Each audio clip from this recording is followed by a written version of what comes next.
sans filtre, en pleine nature et naturel pour moi aussi, où j'ai envie de vous parler de souveraineté et à quel point c'est important de reprendre son propre pouvoir sur soi et d'arrêter de le donner aux autres. Et ça, c'est la base du respect en fait.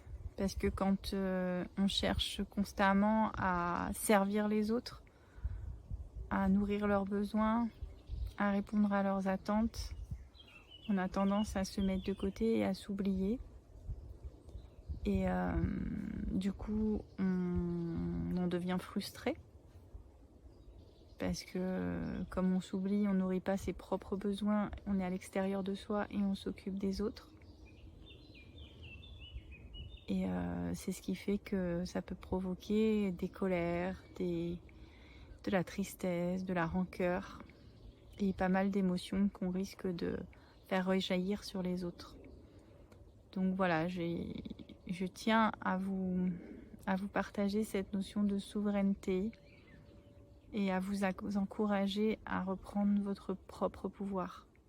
Votre propre pouvoir, c'est reprendre la responsabilité de vos émotions, la responsabilité de vos besoins, de nourrir vos besoins, d'écouter vos émotions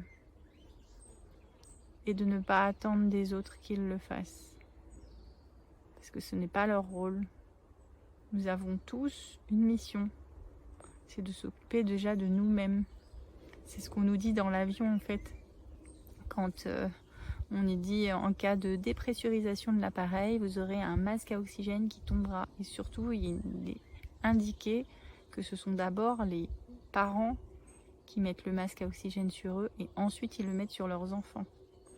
Bah oui, parce que si le parent il met pas le masque à oxygène et qu'il s'étouffe et qu'il suffoque, comment pourrait-il s'occuper de son enfant? Bah là c'est pareil en fait. Si on n'est pas souverain, si on ne prend pas notre propre pouvoir et que on veut constamment s'occuper des autres et nourrir les besoins des autres, eh ben en fait on s'épuise. On s'épuise, on se vide de toute notre énergie, on se vide de toute notre vitalité, on se vide de toute notre joie, de toute notre gaieté, parce qu'on finit par être frustré, avoir de la rancœur. Et comment est-ce que à ce moment-là, on peut nourrir les besoins des autres? Non, c'est pas possible. Il faut d'abord retourner vers soi, d'abord réapprendre à se connaître, à écouter ses émotions, à comprendre les croyances qu'on peut avoir et qui nous voilent la vue et qui ne nous permettent pas de voir la réalité telle qu'elle est. Donc de reprendre des lunettes neutres, pas des lunettes noires, pas des lunettes roses du monde des bisounours, non, juste des lunettes neutres qui nous permettent de voir la réalité telle qu'elle est, de pouvoir nous comprendre nous-mêmes, de pouvoir nous écouter nous-mêmes, de pouvoir nourrir nous-mêmes nos besoins. Et à ce moment-là, on peut poser nos limites. À ce moment-là, on est dans le respect de soi. À ce moment-là, on est dans l'amour de soi. Et à ce moment-là, on peut donner aux autres. Et on peut apporter vraiment quelque chose aux autres. Parce qu'on leur montre qu'on se respecte. Et quand on se respecte, les autres ne peuvent que nous respecter.